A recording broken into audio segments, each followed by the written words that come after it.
ജിങ്ഷാൻ park ബെയ്ജിംഗിലെ ഒരു ചരിത്രപരമായ സാമ്രാജ്യത്വ പാർക്കാണ്. അത് നോർത്തായി ഫോർബിഡൻ സിറ്റിയുടെ അടുത്തായാണ് സ്ഥിതി ചെയ്യുന്നത്.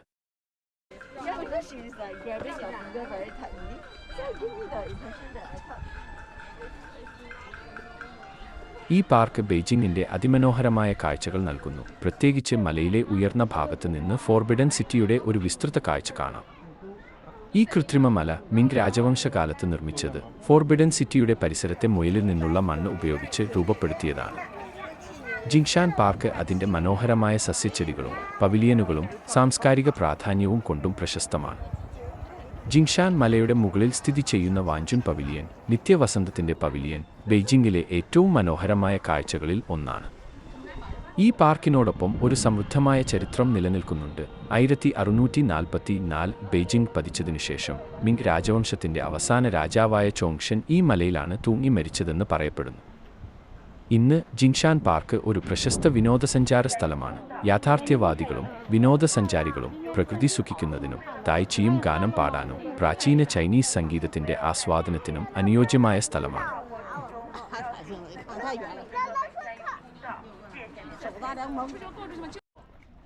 ടെമ്പിൾ ഓഫ് ഹെവൻ ചൈനയിലെ പ്രശസ്തമായ സാംസ്കാരികവും ചരിത്രപരവുമായ സ്മാരകങ്ങളിലൊന്നാണ്. ബീജിംഗിൻ്റെ തെക്കുഭാഗത്ത് സ്ഥിതി ചെയ്യുന്ന ഈ ക്ഷേത്രം മിങ് രാജവംശത്തിലെ യോങ്ലെ ചക്രവർത്തിയുടെ കാലത്ത് 15ാം നൂറ്റാണ്ടിൻ്റെ ആദ്യഭാഗത്ത് നിർമ്മിക്കപ്പെട്ടതാണ്.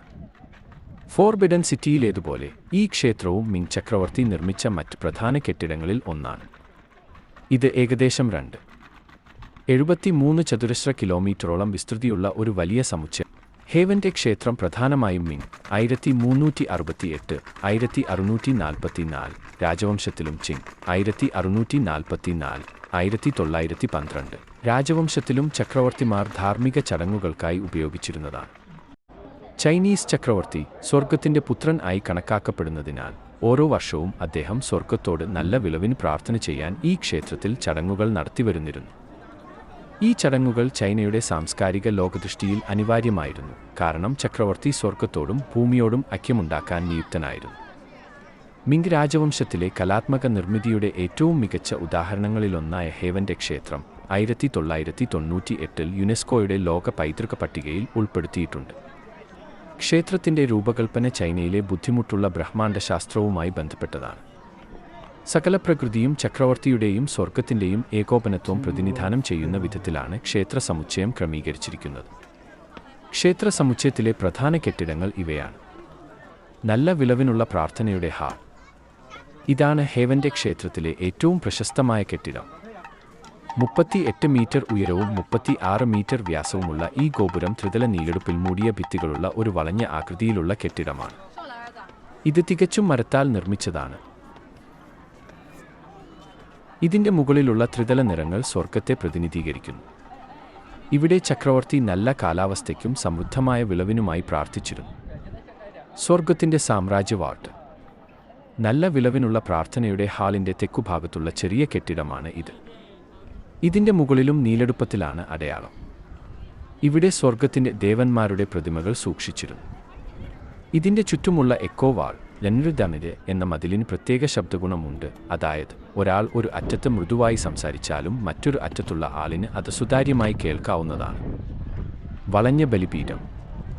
ഇത് 3 തലത്തിലുള്ള ഒരു കല്ലിൽ നിർമ്മിത വേദിയാണ്. ഇവിടെ ചക്രവർത്തി സ്വർഗത്തോടുള്ള ബലികർമ്മം നടത്താറുണ്ടായിരുന്നു.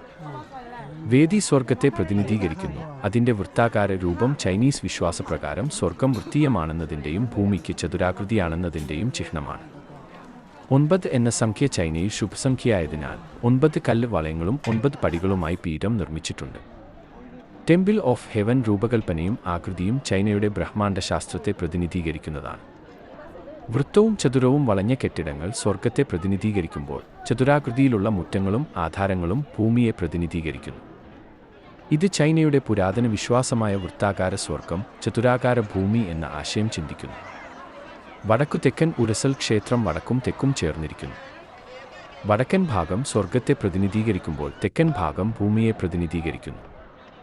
നിറങ്ങൾ മേഘങ്ങൾ പോലെ നീലനിറമുള്ള മേൽക്കൂരകൾ സ്വർഗത്തെയും മഞ്ഞയും ചുവപ്പും നിറങ്ങൾ ചക്രവർത്തിയുടെയും ഭൂമിയുടെയും പ്രതിനിധികളാണ്.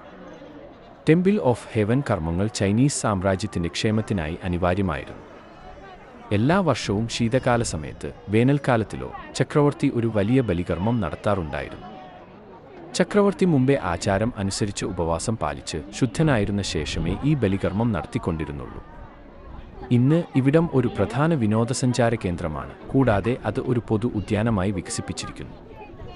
ലോകത്തിൻ്റെ വിവിധ ഭാഗങ്ങളിൽ നിന്ന് വിനോദസഞ്ചാരികൾ അതിൻ്റെ മനോഹരമായ വാസ്തുശില്പം, ചരിത്ര പ്രാധാന്യം, സ്വർഗത്തോടും ഭൂമിയോടും ഉള്ള ബന്ധം മനസ്സിലാക്കാൻ ഇവിടേക്കെത്തുന്നു. കൂടുതൽ പ്രദേശികരായ വൃദ്ധന്മാർ ഉച്ചത്തിൽ ഇവിടുത്തെ പാർക്കുകളിൽ തായ്ച്ചിയും മറ്റു ചൈനീസ് ശാരീരിക വ്യായാമങ്ങളും നടത്തി സമയം ചെലവിടുന്നതും കാണാൻ സാധിക്കും. ടെമ്പിൾ ഓഫ് ഹെവൻ ചൈനയുടെ സമ്പന്ന സാംസ്കാരിക പൈതൃകത്തിൻ്റെ ഒരു അപൂർവ പ്രതീകമായി ഇന്നും നിലനിൽക്കുന്നു.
സമ്മർ പാലസ് ബെയ്ജിംഗിൽ വടക്കുപടിഞ്ഞാറായി സ്ഥിതി ചെയ്യുന്ന ഒരു വിപുലമായ സാമ്രാജ്യത്വ തോട്ടമാണ്. രാജ്യത്തെ ഏറ്റവും നന്നായി സംരക്ഷിച്ചിരിക്കുന്ന രാജകീയ ഉദ്യാനങ്ങളിൽ ഒന്നായാണ് ഇത് അറിയപ്പെടുന്നത്. ഈ ഉദ്യാനത്തിൻ്റെ ചരിത്രം ജിൻ രാജവംശകാലത്ത് 1115 1234 ആരംഭിച്ചെങ്കിലും ക്വിങ് രാജവംശത്തിൻ്റെ 1644 1912 കാലത്ത് ഇത് വ്യാപകമായി വികസിപ്പിക്കുകയും ചൈനീസ് സാമ്രാജ്യത്വ കുടുംബങ്ങൾക്ക് പ്രത്യേകിച്ച് വേനൽക്കാലത്ത് വിശ്രമ കേന്ദ്രമായും മാറുകയുണ്ടായി. നിലവിലുള്ള സ്ഥലം ക്വിങ് രാജവംശത്തിനു മുമ്പ് രാജകീയ ഉദ്യാനമായിരുന്നു. ജിൻ രാജവംശകാലത്ത് 12-ാം നൂറ്റാണ്ടിൽ ഒരു സാമ്രാജ്യത്വ രാജവാസം ഇവിടെ നിർമ്മിച്ചിരുന്നു. കൂടാതെ യുവാൻ, മിങ് രാജവംശകാലങ്ങളിൽ ഇത് വ്യാപകമായി വികസിപ്പിക്കുകയും ചെയ്തു. പക്ഷേ ക്വിങ് രാജാവായ കിയാൻലോങ് 1736 1796 സമയം ഇന്ന് നമുക്ക് കാണാൻ കഴിയുന്ന ശീതകാല അരമനയുടെ രൂപം ആരംഭിച്ചു. 1750-ൽ കിയാൻലോങ് രാജാവ് തൻ്റെ അമ്മയുടെ 60-ാമത്തെ ജന്മദിനം ആചരിക്കുന്നതിനായി ഗാർഡൻ ഓഫ് ക്ലിയർ റിപ്പിൾസ് നിർമ്മിക്കാൻ ഉത്തരവിട്ടു. ഇതിൻ്റെ ഡിസൈൻ പരമ്പരാഗത ചൈനീസ് തോട്ട നിർമ്മാണ ശൈലിയിലായിരുന്നു, കൂടാതെ ഹാങ്ഷോവിലെ വെസ്റ്റ് ലേക്കിലെ പ്രകൃതി രംഗങ്ങളിൽ നിന്നും പ്രചോദനം ഉൾക്കൊണ്ടതാണ്. ഈ ഉദ്യാനം വലിയ വിസ്തൃതിയിലായി കുൻമിംഗ് തടാകവും ശാശ്വതയുടെ മലയും ഉൾക്കൊള്ളുന്നു.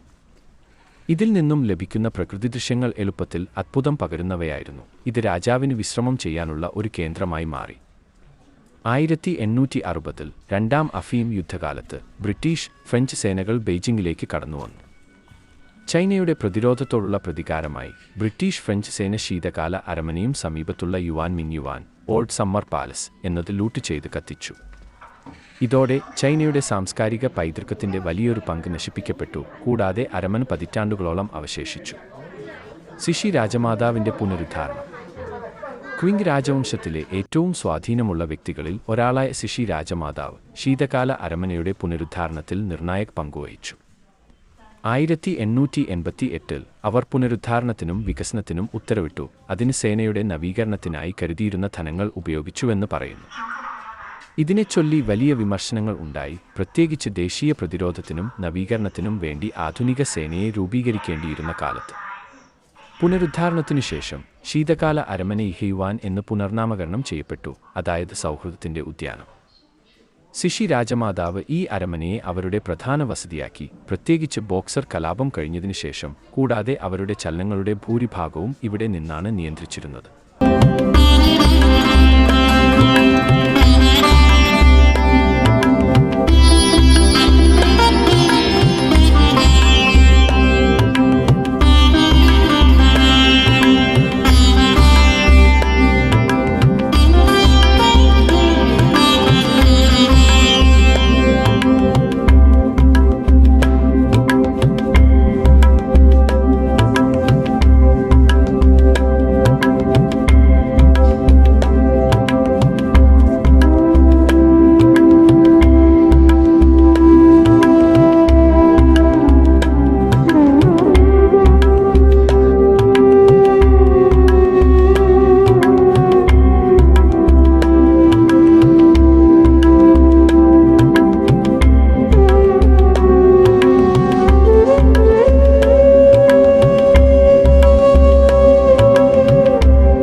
സമ്മർ പാലസിൻ്റെ പ്രധാന സവിശേഷതകൾ.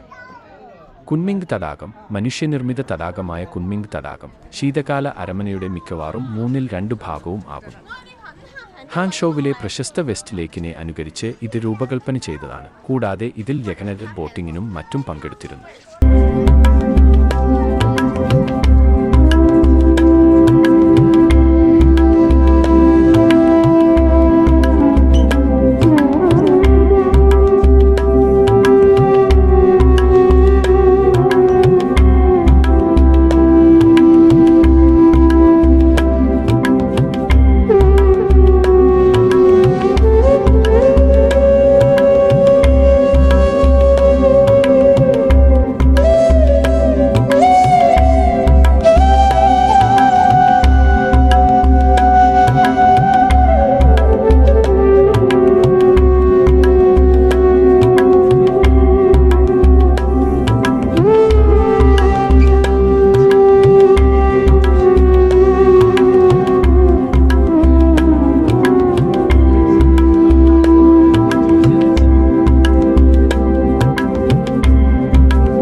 കോറിഡോർ 728 മീറ്റർ നീളമുള്ള ഈ മറയുള്ള നടപ്പാത കുൻമിംഗ് തടാകത്തിന്റെ വടക്കൻ തീരത്തേക്കുള്ള ഒരു വഴി ലഭ്യമാക്കുന്നു. ഈ കോറിഡോർ ആയിരക്കണക്കിന് ചിത്രങ്ങൾ കൊണ്ടാണ് അലങ്കരിച്ചിരിക്കുന്നത്. ചൈനീസ് ദൈവശാസ്ത്രത്തിൽ നിന്നും ചരിത്രം, പുരാണങ്ങൾ എന്നിവയുടെ ദൃശ്യങ്ങൾ ഉൾപ്പെടുന്നു.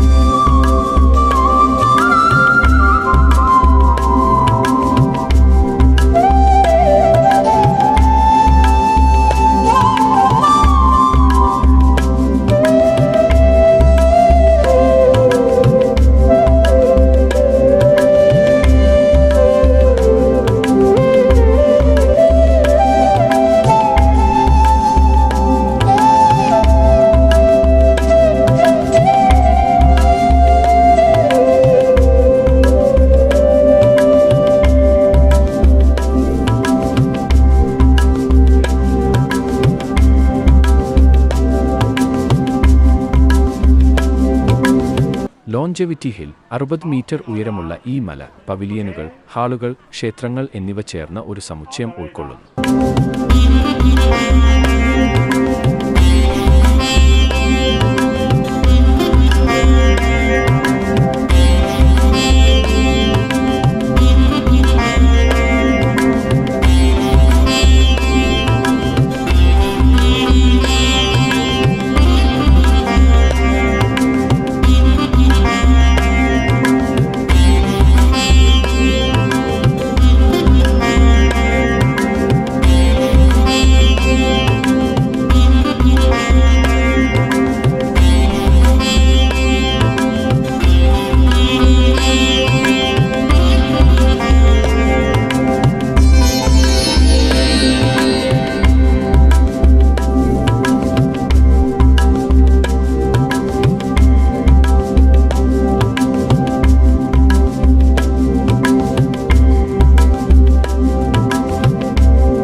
മലയുടെ മുകളിൽ ബുദ്ധമതത്തിന്റെ പരിമളഗോപുരം രഴചകയെ സ്ഥിതി ചെയ്യുന്നു. കുൻമിംഗ് തടാകം അടക്കമുള്ള മനോഹര കാഴ്ചകൾ ഇവിടെ നിന്ന് ആസ്വദിക്കാം.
കമാന പാലം. ഈ പാലം കുൻമിംഗ് തടാകത്തിന്റെ കിഴക്കൻ തീരം നാഗു ദ്വീപുമായി ബന്ധിപ്പിക്കുന്നു. 17 കമാനുകൾ ഉൾക്കൊള്ളുന്ന ഈ മനോഹരമായ പാലം ക്വിങ് രാജവംശകാലത്തെ മികച്ച ആകൃതിയുടേതാണ്. മാർബിൾ ബോട്ട് അല്ലെങ്കിൽ പ്യൂരിറ്റി ആൻഡ് ഈസിന്റെ ബോട്ട് ഒരു ബോട്ടിനെയാണ് അനുസ്മരിപ്പിക്കുന്നത്, എന്നാൽ ഇത് ഒരു തടാകത്തോട് ചേർന്നിരിക്കുന്ന മാർബിൾ പവിലിയനാണ്.